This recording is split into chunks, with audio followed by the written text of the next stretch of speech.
찾으셨으면 읽겠습니다. 너희는 다시 무서워하는 종의 영을 받지 아니하고 양자의 영을 받았으므로 우리가 아빠 아버지라고 부르짖느니라. 참 은혜되는 너무 귀한 참 감사하고 놀라운 고백이죠. 이게 사실입니다. 전혀 과장된 부분이 아닙니다. 자, 오늘 말씀 제목은 이렇습니다. 하늘에 계신 우리 아버지. 자, 이제 주기도문이 다시 시작됩니다. 이제 마지막 하이델베르그 요리문답 마무리 이제 되는 가운데 주기도문으로 마무리가 되는데요. 하늘에 계신 우리 아버지. 자, 이제 뭐 너무 잘 아는 우리가 주기도문을 시작할 때, 뭐 주기도문뿐만 아니라 모든 기도를 시작할 때 저렇게 시작하면 되겠죠. 우리 아버지, 아버지 하면서. 자, 그러면 이번 주 또 올해 처음부터 계속해서 우리에게 주신 욕심이자 목표이자 방향이죠. 그리스도의 신실한 일꾼, 착하고 충성된 종아, 지혜롭고 슬기로운 종아. 이 목표를 끝까지 우리가 뭐 완전해 줄 수는 없겠지만, 부끄럽지만 누군가가 우리를 불러도 부끄럽고 하나님 부르셔도 감사하지만 참 부끄럽지만 그래도 우리의 목표입니다. 그리스도의 신실한 일꾼 종으로 하나님 일평생 대단한 게 아니라 저렇게 살다가 가고 싶습니다. 이런 마음을 우리 다 가진 분들이기 때문에 이런 분들이 반드시 고백해야 될 기도죠. 자, 이 첫 번째 기도가 잘 아시는 하늘에 계신 우리 아버지, 오늘 제목이죠. 자, 우리 이미 예전에 확인했던 것처럼 하늘에 계신 이전에 우리 아버지부터 봐야겠어요. 우리 아버지가 도대체 누굽니까? 하이델베르 요리문답에 먼저 정리한 너무 쉽고도 아름다운 문답을 먼저 보고 오늘 본문도 읽었지만 한 번 더 보겠는데요. 우리 아버지는 어떤 분입니까? 이렇게 나옵니다. 그리스도께서는 왜 하나님을 우리 아버지라고 부르도록 명령하셨습니까? 이렇게 부르라는 거예요. 기도할 때 하늘에 계신 우리 아버지라고 명령하신 이유, 답이 이렇게 나와 있습니다. 두 부분으로 좀 나눠서 읽을 건데요. 이렇게 나와 있네요. 기도의 첫머리에 그리스도께서는 기도의 가장 기본이 된 참 아시죠? 이 주기도문은 그리스도께서 우리에게 제자들에게 이렇게 기도하라고 가르치신 기도의 모범입니다. 기도의 가장 기본이 되는 것 곧 하나님께서 그리스도를 통하여 분명히 중요하죠. 우리 아버지가 되셨다는 사실, 그리스도를 통하여 하나님이 우리 아버지 되셨다는 사실을 어린 아이처럼 경외하도록 가르치신 것입니다. 너무 귀하죠. 다 설명 안 해도 다 아는 내용이죠. 자, 그리고 이제 좀 비교되는 대상이 있겠지만요. 육신의 아버지라도 맞지 않습니까? 이 세상의 것에 대한 자녀들의 요청을 거부하지 않습니다. 그 이상으로 그럼 비교도 안 되죠. 육신의 아버지도 모자란 분이 너무 많아서 저를 비롯한 비교되지 않는 하나님 아버지께서는 우리가 믿음으로 구하는 것을 거부하지 않으십니다. 여기에 대해서는 끄떡끄떡하면서도 마음속으로는 조금 퀘스천도 마크도 있을 겁니다. 거부할 때도 계신 것 같은데. 이건 이제 뒤에 읽어가면서 찾아가겠습니다. 자, 이런 것처럼 우리는 이미 근본적으로 오늘 본문의 주제처럼 이 말씀을 믿습니다. 우리는 누구죠? 다시는 무서워하는 종행을 받지 아니하고 양자의 영을 받았으므로. 자, 이 양자의 영이 성령님인데 성령님을 받기까지 반드시 우리가 방금 요리문답도 얘기했죠. 누구를 통하여? 예수 그리스도를 통하여, 예수님을 통하여, 예수 그리스도를 통하여 하나님 아버지가 이제는 나의 아버지가 아빠 아버지라 부를 수 있는 양자의 영을 받았습니다. 성령으로 말미암아 이제는 우리 아버지 하나님을 아빠 아버지라. 번역이 잘못된 거 아닙니다. 진짜 아빠 아버지, 우리가 생각하는 그 아빠의 표현하고 같이 해석해도 돼요. 가장 친근한 아빠 아버지라고 부르짖느니라.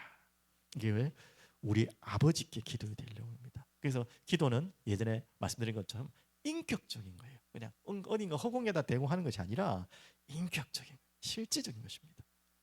이 부분을 꼭 기억하시고, 아까 말했듯이 그렇다고 해서 경외를 빠지면 안 되죠. 우리 아버지라 해서 함부로 하는 아버지를 말하는 것이 아닙니다.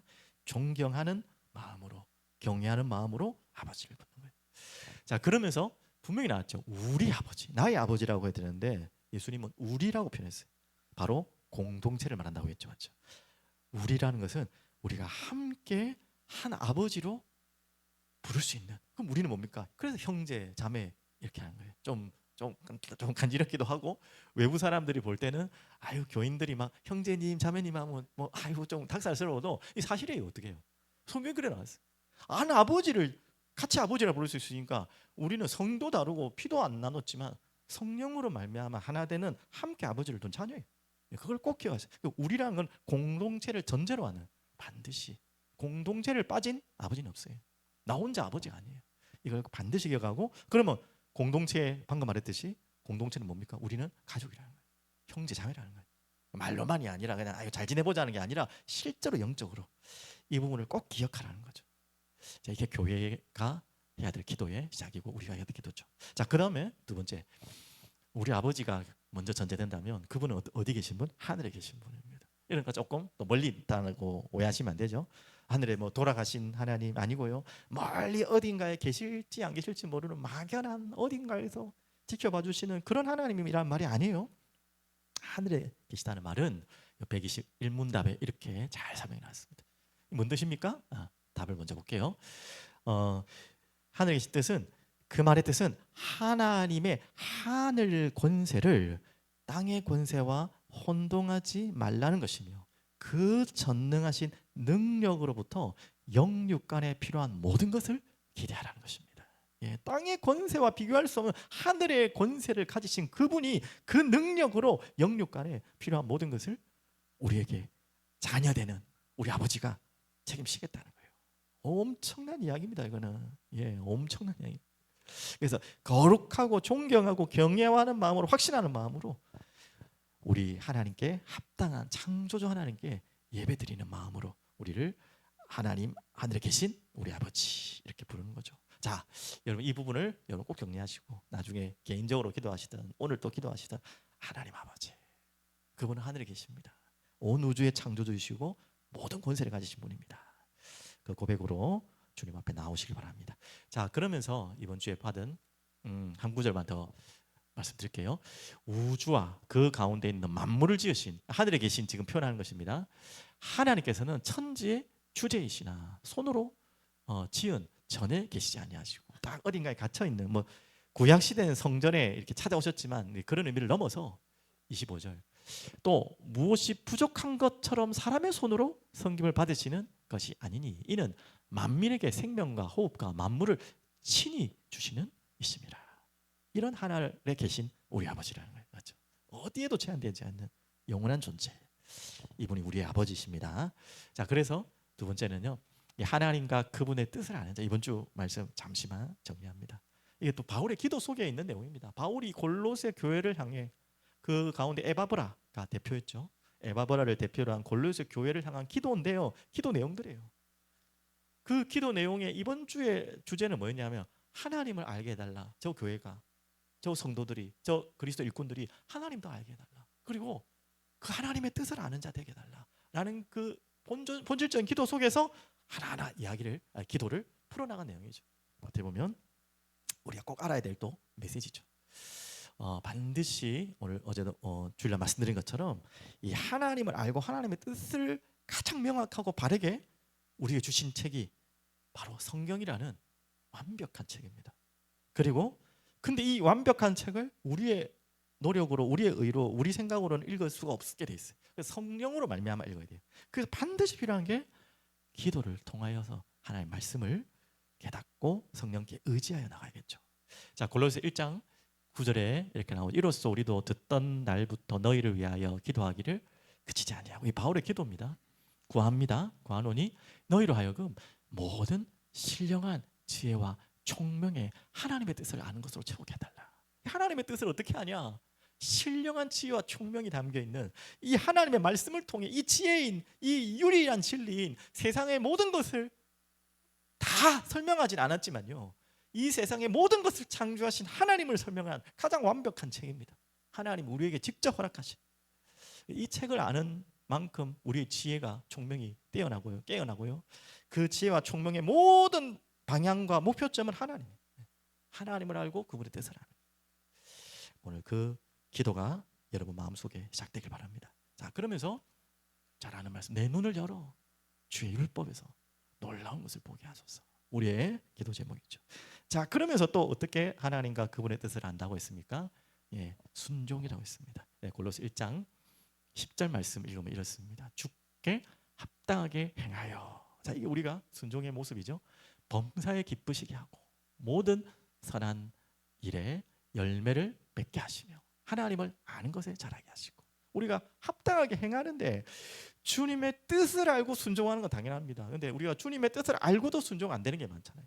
우리가 주님의 뜻을 알고도 내가 이해 안 되고 좀 뭐 그럴 때도 우리가 순종하면서 뭘 하느냐? 주님을 알아가고 주님의 뜻을 알아가는 거예요. 자, 오늘 이 부분을 여러분이 꼭 체험하길 바랍니다. 지금 이제 마태복음 읽고 있는데 마태복음 지금 5장이죠. 5장에 보면 산상수훈, 그 유명한 산상수훈이 팔복이 쫙 나오고, 그게 어떻게 보면 원론 같은 이야기를 하면 이제 산상수훈인 팔복을 어떻게 실제적으로 하나님의 백성이, 천국 백성들이 살아가야 되는지 강론이 이제 쭉 이제 5장 마무리까지 오늘까지 읽게 됐는데요. 그 중간에 이제 우리는 빛과 소금이다라는 방향을 이야기하시면서 이렇게 하라. 가운데 어떤 말씀을 주십니까? 살인하지 마라. 너무 잘하는 이야기죠. 뭐 우리가 상관없는 이야기 같죠? 근데 아니라고 했죠. 간음하지 마라. 또 뭐 우리하고 거의 상관없을 수 있죠. 원수를 사랑하. 이건 좀 우리가 좀 상관 있는 이야기일 수 있겠지만요. 이 이야기를 예수님은 하십니다. 근데 오해하면 안 되죠. 왜 이야기를 하시죠? 살인하지 마라. 살인 안 하는데 아니에요. 마음으로 짓는 것도 살인을 했어요. 형제를 나가라, 바보라. 마음 품는 것도 지옥불에 들어간다 했어요. 간음한다. 우리가 이 간음의 진짜 행위를 안 하더라도 마음으로 음욕을 품기만 해도 간음이래요. 이야, 이렇게 되면 우리는 그 누구도 살인자가 아닌 사람이 없고 간음 안 한 자가 없고요. 반대로 반대로 더 나가서 원수를 사랑하라. 여러분, 오늘 이제 이 새벽기도 본문이었는데 왜 좀 궁금했습니다. 다른 종교에서도 이런 진리가 있을까? 당연히 있을 것 같아요. 예. 이 너무 중요한 진리죠. 근데 왜 우리 기독교의 대표적인 진리처럼 안 믿는 사람이든 믿는 사람이든 다 아는 게 원수를 사랑하라. 특히 대표적으로 왼뺨 되면 뭐 오른뺨 되면 왼뺨 되라. 이거 놀리듯이 안 믿는 사람들도 다 알아요. 이거는 성경을 몰라도 다 알아요. 왜 이 말씀이 그렇게 유명해졌을까라고 생각을 해보니까, 찾아보니까 제가 찾은 자료로는 원수를 사랑하라는 다른 종교는 없어요. 비슷한 말이 있는데 이 본질에 예수님이 하신 말씀하고는 똑같은 말씀이 없어요. 그렇기 때문에 기독교의 독특하다기보다는 가장 특별한 하나님의 말씀일 수 있겠구나. 그러면서 지금 계속 이야기하는 게 뭐냐면, 살인하지 마자, 간음하지 말고 원수 사랑하라. 결국은 예수님께서 또 하나의 도덕을 쌓아 나가는 것이 아니라 우리에게 뭘 알게 한다고요? 끝까지 너희는 안 된다는 거예요. 그걸 설명하는 거예요. 불가능하다. 살인이 안 하죠. 근데 마음의 살인은 우리는 안 할 수가 없는 존재. 간음은 안 할 수 있죠. 하지만 마음의 음욕을 품는 것은 우리가 안 할 수 없는. 원수를 사랑하는 척은 할 수 있죠. 칭찬은 안 돼요. 한마디로 전부 불가능한 이야기를 계속 우리에게 침처럼 씌워주는데, 침을 주려는 게 아니라 뭘 이야기한다고요? 안 된다. 우리의 의로는 안 된다는 거예요. 그러니까 좀 설명하다 말았는데, 원수를 사랑하라 하고 불교에서도 이런 비슷한 가르침이 있습니다. 원한으로 갚으면 원한은 끝나지 않는다. 뭐 이런 원한을 갚지 마라. 뭐 비슷한 이야기죠. 근데 여기에 목표는 원수를 사랑하는 대상이라는 목적보다는 내게 집착을 내려놓으라는 거예요. 원수에 대한 집착을 내려놓고 그 집착을 내려야 할 대상이기 때문에 내 자신에 대한 자유에 대한 이야기가 더 크다고 합니다. 뭐 불교를 제가 연구를 안 해봐서 내가 함부로 말할 수 없겠지만, 그래서 인격적인 하나님의 사랑과 연결되는 아가페의 개념하고는 좀 멀다고 하겠죠. 유교도 덕 많이 하잖아요. 덕으로 원망을 갚는다. 공자도 이렇게 말했다고 하네요. 원망은 직으로 갚고 덕은 덕으로 갚는다. 뭐 제가 깊은 의미는 잘 모르지만 이것도 무조건적인 사랑을 말하는 것이 아니라 사회 질서를 유지하기 위한 절제된 대응을 좀 더 설명하는 부분이 깊죠. 저도 뭐 찾아본 거라서 틀릴 수도 있습니다만 스토아 철학에는 이렇게 나옵니다. 감정, 억제, 무욕, 평정, 원수에 대한 결국 무관심. 그게 휩쓸리지 말고 초월하라. 이런 말은 사랑하라는 말보다는 원수에 대한 마음에 대한 감정 제거 정도. 어느 비슷한 이야기는 있지만 성경에서 말하는 정말 본질적인 아가페적인 원수를 사랑하라는 말은 없어요. 또 어떻게 보면 이거는 불가능한 이야기들입니다. 결국 다시 말씀드립니다. 우리는 안 된다는 것을 계속 설명하는 거예요.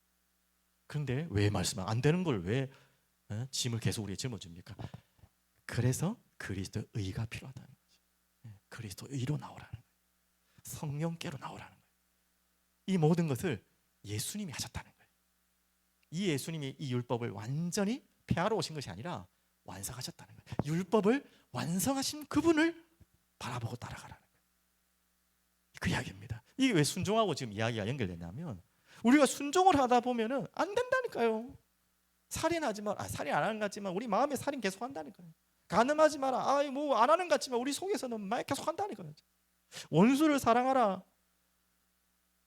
미워하지 않는 정도는 될지 모르겠지만 사랑할 수 없어요. 우리는 정말로 하나님께서 하지만 또 뭐라고요? 순종해보라는 거예요. 이제는 우리 의로 순종하란 말이 아니라 나의 도덕적인 인격적인 힘으로 하는 게 아니라 뭐로요? 예수 그리스도의 의를 옷 입고 그분이 순종하신 것을 바라보며 그분의 십자가를 바라보며 성령께 철저하게 의지하면서 한 걸음 한 걸음 나아가라는 거예요. 이제 이게 천국에 구원받은 자의 순종이에요. 그럼 또 넘어지겠죠. 또 일어나는 거예요. 그렇게 하나하나 계속 이걸 성화의 과정이라고 합니다. 이걸 절대 무시하지 마. 아유, 뭐 해봐야 안 되는 거 뭘 자꾸 짐한줄 이러면서 안 하는 게 아니고 그리고 해보라는 거예요. 예수 믿기 전에 이야기하는 거 아닙니다. 예수 믿고 나서 이야기하는 거예요. 지금 오늘 그 이야기를 여러분께 하는 것입니다. 자, 마지막 세 번째는 아다시피 고난입니다. 골로새 1장 11절에 나오죠. 그의 영광의 힘을 따라 모든 능력으로 능하게 하시며, 자, 이런 능력의 힘이 기쁨으로 또 모든 견딘과 오래 참아 이렇게 하신다. 우리가 견디고 오래 참아야 될 그 사정들이 있잖아요. 고난. 근데 그때 하나님이 기쁨으로 이길 수 있도록 견딜 수 있도록 하나님의 영광의 힘을 능력으로 우리에게 역사하기를 이 바울은 골로새 교회를 향해서 기도하고 있고 우리 또한 기도하겠죠. 한마디로 고난을 이길 수 있는 힘을 달라고 기도하겠죠. 자, 그러면 우리가 잘 아시는 것처럼 왜 허락하십니까? 고난. 그럼 고난을 통해서 어떻게 하나님을 알고 하나님 뜻을 압니까? 자, 제가 이제 군대 갔을 때 이제 훈련소 때가 제일 힘들 때가 이제 뭐니 해도 행군이거든요. 한 20-30km를 군장을 메고 걸어야 된단 말이죠. 거의 뭐 밤새도록 걷는데 처음에는 뭐 할만해요. 한 1시간 2시간 지나면 제 제정신이 아니에요. 그냥 그러면서 조교들도 아무 생각하지 마. 생각하면 안 되니까 이 생각 저 생각하면 못 걸어가. 아무 생각하지 말고 앞사람 발만 봐라. 앞사람 뒤꿈치만 봐라. 또 넘어지면 안 되니까 또 엉뚱한 데 보면 안 되니까 아무 생각하지 말고 그만 말을. 진짜 그게 조교들의 말이 맞아요. 이 생각하고 언제 다 와가나 언제까지 왔나 이래서 하면 포기하고 싶을 밖에 없어요. 진짜 아무 생각 없이 앞사람이 걷기 때문에 내가 안 걸으면 안 되잖아. 뒤에도 오니까 그 마음으로 진짜 기계처럼 걸어야지 겨우 지나갈 수 있어. 그러면서 제일 고비는 이제 오르막. 그냥 맨몸이 아니고 한 그래도 막 짐을 짊어지고 총도 무겁잖아요. 한 15kg, 10kg, 15kg 계속 짊어지고 그 불편한 군화를 신고 걸어가는데 이제 오르막길 제일 피크죠. 그냥 길도 힘든데 이제 오르막길 올라가면 막 죽는 거예요. 오르막길 이제 넘어갈 때쯤에 한번 쉬어요. 일부러 이제 올라갈 때쯤에 딱 이제 내려갈 때 좀 쉬다가 내려가는데 그때쯤 가면 이제 다 이제 밤쯤 되거든요. 다 누워라. 조교들도 막 다 어린 친구들이지만 이미 경험을 했기 때문에 누워가지고 하늘을 보래요. 그러면서 다 시골이니까 얼마나 별이 초록초록합니까? 얼마나 힘이 좋아요. 그러면서 다 예상하겠지만 부모님 은혜 노래 불러 하면서 복창 막 부모님 은혜 부르는데 거기서 안 우는 친구 아무도 없어요. 다 울어요. 제가 왜 갑자기 이야기합니까? 아니 부모님 은혜를 부르는데 부모님이 찾아와가지고 지금 거기 계십니까? 아니잖아요. 안 계시잖아요. 갑자기 왜 부모님의 은혜할 때 눈물을 흘립니까? 좀 이해되시죠? 맞죠?